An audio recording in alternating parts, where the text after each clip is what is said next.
For weeks, Iran believed it had won.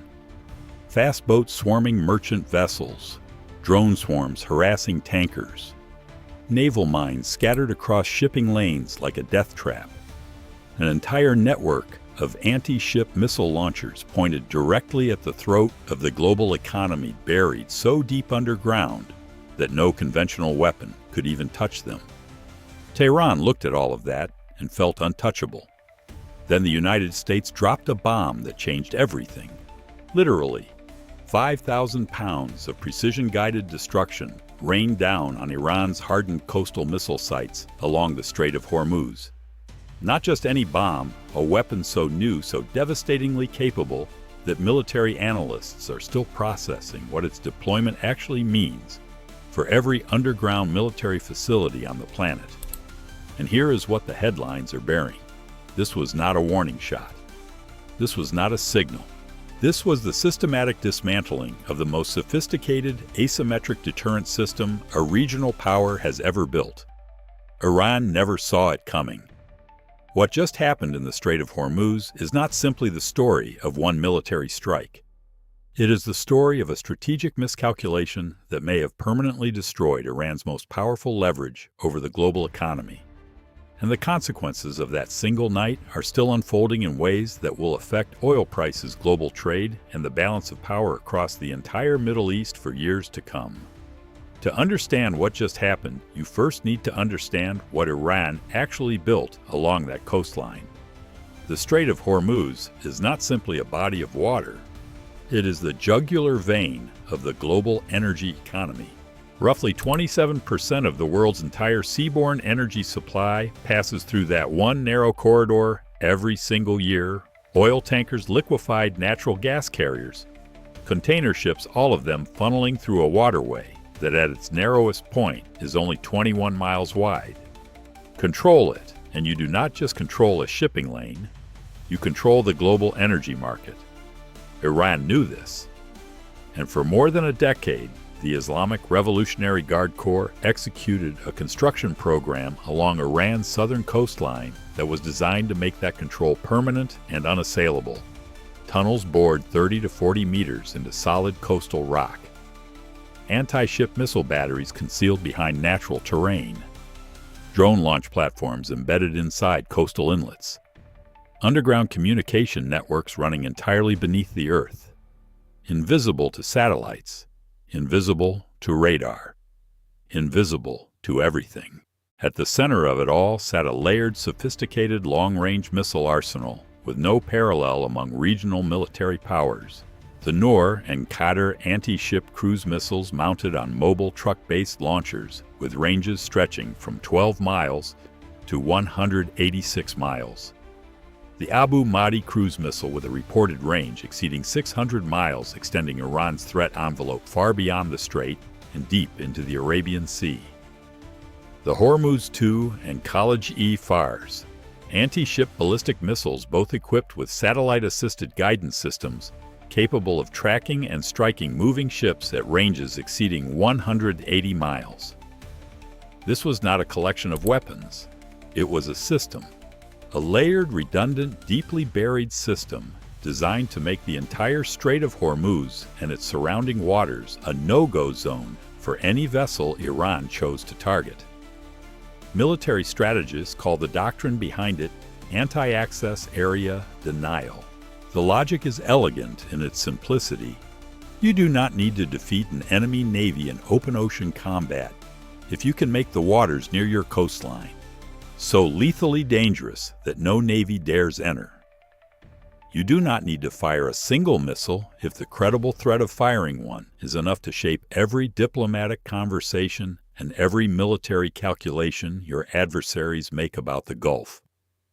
For 2 decades, that strategy worked with extraordinary effectiveness. It gave Iran leverage that vastly exceeded its conventional military capabilities. The Strait of Hormuz was Tehran's ultimate insurance policy, the card no opponent could afford to force. Then came February 28, 2026. Operation Epic Fury began, and Iran played that card. Here is what Iran's blockade strategy actually looked like in practice. Speedboats armed with sea-skimming missiles darting in and out of the strait, targeting merchant vessels at every opportunity. Naval mines scattered across shipping lanes, turning every transit into a gamble with cargo and crew. Drone swarms launched to harass, intimidate, and in some cases strike ships that dared to attempt the passage. And sitting behind all of it, like the ultimate backstop, the network of land-based anti-ship missiles buried deep in Iran's coastal rock. The results were catastrophic for global commerce almost immediately. Before this conflict began, the strait was seeing more than 100 vessels per day making the transit. After Iran officially declared the strait closed on March 2nd and began systematically attacking merchant shipping, that number collapsed to barely 3 or 4 ships per day. 3 or 4 out of over 100. Oil prices spiked above $100 per barrel, a rise of more than 40% from the sub-$70 levels where crude had been trading before the conflict began. At least 20 ships were attacked in or near the strait. Shipping insurance premiums exploded from fractional percentages of vessel value to levels where by early March no major insurer would cover the passage at any price. Iran's theory was straightforward. Keep the pressure on keep the strait closed. Make the economic pain loud enough and prolonged enough that Washington would eventually blink back down and call off Operation Epic Fury entirely. For a while, that theory appeared to be working. But here is where Iran miscalculated badly. Not all threats in the strait are created equal. Iran's fast boats are dangerous, no question. But they are manageable. The United States deployed a 10 Warthog attack aircraft specifically to hunt those boats in real time. The Warthog is one of the most fearsome close air support platforms ever built, and it is extraordinarily effective at finding and destroying small surface targets. As long as American air power maintains presence over the strait, the fast boat threat can be contained. The harder problem, the genuinely intractable problem, was the buried missile network. Those launchers are not sitting ducks waiting to be photographed by satellites and destroyed on demand. The facilities housing them are bored so deep into coastal mountains that conventional bombs and cruise missiles simply cannot reach them. The physics do not work. Even many of America's existing bunker-busting munitions lack the penetrating power to defeat the deepest and most heavily reinforced of Iran's coastal installations. Iran understood this.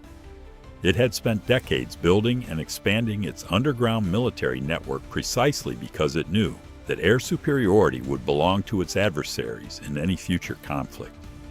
If you cannot protect your assets above ground, you go below ground. Simple, effective, and until recently largely successful. The only way to genuinely solve the problem is not to intercept the missiles after they launch. It is to destroy the launchers before they can ever fire. Eliminate the source. Remove the threat permanently. That is what the United States set out to do on March 17, 2026. That is where the GBU-72 enters the story. The GBU-72 Advanced 5,000-pound penetrator. Let that weight settle for a moment. 5,000 pounds. More than 2 metric tons of precision-guided destruction. But the GBU-72 was not designed to destroy what it lands on. It was designed to destroy what lies beneath. The warhead does not detonate on impact. It drives through earth rock and reinforced concrete using raw kinetic energy, a hardened, penetrating body traveling deep underground before the warhead fires. It combines a BLU-138B penetrating warhead with a guidance package based on the Joint Direct Attack Munition System, pairing GPS positioning with inertial navigation. That guidance suite allows the bomb to be released from standoff distances, meaning pilots can stay well outside the effective range of Iran's remaining air defense systems while still placing their weapons precisely on target.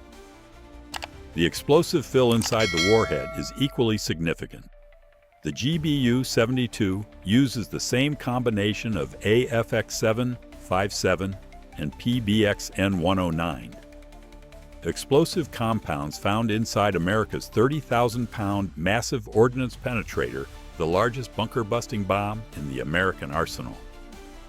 Engineers chose to replicate that exact proven formula which strongly suggests these specific compounds have demonstrated superior performance against hardened underground structures in testing. The GBU-72 was developed to replace the GBU-28, a weapon that first entered service in 1991 during the Gulf War. The GBU-28 can punch through approximately 15 feet of reinforced concrete and roughly 150 feet of compacted earth. That was impressive in 1991, but the underground facilities Iran and other regional powers constructed over the past 3 decades have grown deeper, more reinforced, and more sophisticated. The old bunker buster had not kept pace. The GBU-72 is the answer to that problem. Given its design, its explosive combination, and its developmental purpose, Iran's underground missile installations along the Hormuz coast were facing a weapon they were simply not built to withstand. But here is the part that makes this weapon genuinely decisive in how it is being employed.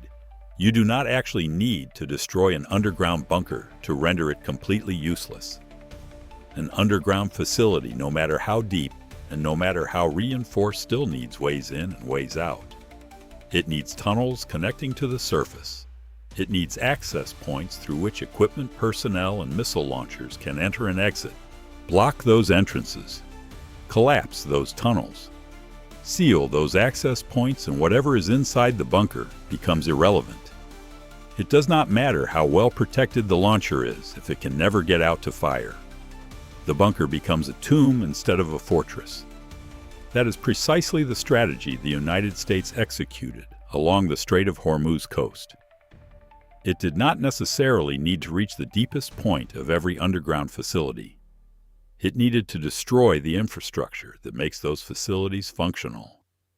And the GBU-72, with its combination of penetrating power and precision guidance, is exceptionally well suited to exactly that task. Here is where the story picks up an important twist that most coverage is glossing over entirely. Was March 17th, 2026, actually the GBU-72's combat debut? Retired Marine intelligence officer and national security analyst Hal Kemper, speaking publicly about the strike, stated plainly that as far as he was aware, this represented the first ever operational deployment of the GBU-72. Military aviation publication. The aviationist reached the same conclusion independently. But respected defense outlet The War Zone raised a complicating data point referencing a report from May 2024 in which 3 unnamed U.S. officials told a major news network that the GBU-72 had already been deployed against Houthi targets in Yemen. The context there matters enormously. The Houthis had been running their own campaign against commercial shipping in the Red Sea, targeting vessels in a key global waterway to create economic disruption. Sound familiar? It should. Because the Houthis are not just any group. They are widely understood to be a proxy force backed, armed, and directed by Tehran. They are in a very real sense an extension of Iranian power projection. If the 2024 reports are accurate, what that means is that Iran already had indirect exposure to the GBU-72. Its own proxy forces were on the receiving end of this weapon nearly 2 years before Iranian soil was struck directly. And they could not stop it then. They could not stop it now. So how did the United States actually deliver these weapons? Because this is where the scale of the operation becomes genuinely remarkable. Current analysis points to the B-1 Lancer bomber forward deployed to RAF Fairford in the United Kingdom as the most likely primary delivery platform. Each B-1 Lancer is capable of carrying up to 12 GBU-72s on external pylons. By contrast, an F-15E Strike Eagle can carry just a single GBU-72 per aircraft. Current estimates suggest the United States may have deployed close to 50 of these bombs during the strikes. If that number is accurate, you simply cannot achieve that volume of firepower efficiently using F-15Es alone. You need the B-1s. The math is straightforward. 4 B-1 Lancers each carrying 12 GBU-72s. accounts for 48 bombs delivered by 4 airframes, devastating payload, minimal number of aircraft exposed to any residual Iranian air defenses. And about those air defenses, according to research from the Alma Research and Education Center, the combined effects of Operation Epic Fury and Israel's parallel Operation Roaring Lion have eliminated roughly 85% of Iran's integrated air defense network. What remains are fragmented, isolated pockets of capability posing a significantly reduced threat to high-performance modern aircraft operating at standoff distances. F-15 E-Strike Eagles are assessed to have participated in the operation in a supporting capacity, potentially delivering initial precision strikes ahead of the main wave or conducting follow-up attacks once primary installations were already degraded. The two platforms working in combination would maximize both the speed and the lethality of the overall strike package. U.S. Central Command confirmed the strikes publicly on the evening of March 17. The statement was precise, deliberate, and measured in its implications. American forces had successfully deployed multiple 5,000-pound deep penetrator munitions against hardened Iranian missile sites along Iran's coastline near the Strait of Hormuz. The anti-ship cruise missiles housed in those sites no longer posed a risk to international shipping. CENTCOM Commander Admiral Brad Cooper made the American position unmistakably clear in public statements. Following the strikes, American forces remain focused on eliminating every element of Iran's threat to free navigation in the Strait. Pilots are actively hunting targets in real time. The operation will not stop until those threats are gone. President Trump added an explicit ultimatum on top of that operational posture. Iran had 48 hours to reopen the Strait to all international shipping or face strikes against the domestic power infrastructure that keeps electricity flowing throughout the country. Iran's response revealed a regime caught between its desire to project defiance and its growing awareness that the situation is deteriorating rapidly. On one hand, Iran's government spokesperson issued a fiery public threat. Any strikes on Iranian power plants would trigger retaliatory attacks against energy infrastructure across the entire region. Gulf states, including Saudi Arabia and the UAE, were explicitly named in that warning. The message was designed to tell Washington that escalation would not be contained to Iran alone. On the other hand, Iran simultaneously announced it would allow all ships except those deemed enemy-linked to pass through the strait. That is a significant departure from the near-total interdiction posture it had been maintaining for weeks. Whether it amounts to genuine de-escalation or a tactical retreat designed to relieve pressure while Iran regroups remains the central unanswered question. The definition of enemy-linked is doing a lot of work in that announcement. American vessels obviously fall into that category. But what about ships from NATO-allied nations? What about vessels owned by companies that do business in the United States? The ambiguity is deliberate. It leaves Iran considerable room to continue selective targeting while claiming partial compliance with international demands. The next several days of shipping data through the strait will reveal more than any official statement from either side. The diplomatic landscape surrounding this conflict has fractures that will outlast the military campaign by years. Days before the Hormuz strikes, the Trump administration reached out urgently to European and Asian partners with a historic request: a multinational naval coalition under NATO authority to keep the strait open. The nations approached were precisely those whose own economies depended directly and immediately on unobstructed passage through that waterway.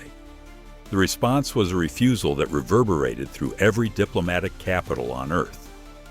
Germany declared the conflict was not its war. Spain closed diplomatic doors entirely. France, which operates the largest European naval presence in the region, with the aircraft carrier Charles de Gaulle and more than 10 accompanying vessels across the eastern Mediterranean and Red Sea, announced those assets would remain exclusively defensive. Not one additional ship was redirected to Hormuz operations. Trump told reporters from the Oval Office that NATO was making a very foolish mistake. Beijing, which received roughly a third of its petroleum through the strait in 2024, sheltered behind calculated neutrality. Despite its enormous economic stake in the waterway's reopening, China stayed silent. Russia watched rising crude prices with composure. Every dollar added to the oil price fills Moscow's treasury. Russia and China then vetoed the UN Security Council resolution on April 7th, calling for multilateral military force to reopen the strait. As a geopolitical signal, it was unmistakable. This conflict now carries the shape of a great power confrontation, fought through proxies, vetoes, and strategic positioning. Only India moved differently. New Delhi deployed more than half a dozen warships to escort its tankers through the escalating threat environment, breaking ranks with the broader silence from Asian capitals. NATO Secretary General Mark Rutte has since publicly indicated that alliance members are actively working to determine how they can contribute to stabilizing the strait situation. A grouping of 7 U.S. allies has reportedly signaled willingness to join a Hormuz patrol mission, though firm commitments have not yet materialized and the timeline remains unclear. There is also an unexpected development worth watching. Ukrainian interceptor drone technology is reportedly being made available to support American and Gulf state forces in countering Iran's remaining aerial threats in the region, a collaboration that would have been nearly impossible to predict when this conflict began, and one that reflects how rapidly the entire strategic landscape is shifting. Meanwhile, Israel has been watching the GBU-72's performance with extraordinary attention. There is a reason Israel has been actively seeking to acquire this specific weapon from the United States. Iran's underground nuclear and military facilities have long been the central concern in Israeli strategic planning. The GBU-72's demonstrated ability to defeat hardened underground targets will factor heavily into calculations in Tel Aviv about what becomes possible next and when. The B-1 Lancers remain on standby at RAF Fairford. American intelligence assets are almost certainly cataloging additional missile launch sites and hardened facilities along the Hormuz coast that survived the initial wave of strikes. The infrastructure for follow-on operations is fully in place and being actively maintained. This is not a force that has stood down. This is a force that is ready to go again. Iran spent years building an underground missile network along the Strait of Hormuz. It invested enormous resources into burying its launchers deep enough that no adversary could reach them. It watched oil prices spike past $100 per barrel and believed it had found the leverage needed to force Washington to back down. Every part of that calculation has now been challenged by a single weapon that Iran's engineers apparently did not fully account for when they designed their underground facilities. The GBU-72 does not care about compacted earth. It does not care about mountainsides or tunnel depth or how long it took to build the facility it is aimed at. It penetrates. It reaches the target. It detonates. The tunnels collapse. The access points are sealed. The launchers inside become permanently irrelevant. The bunker becomes a tomb. That is what has just happened along the Strait of Hormuz.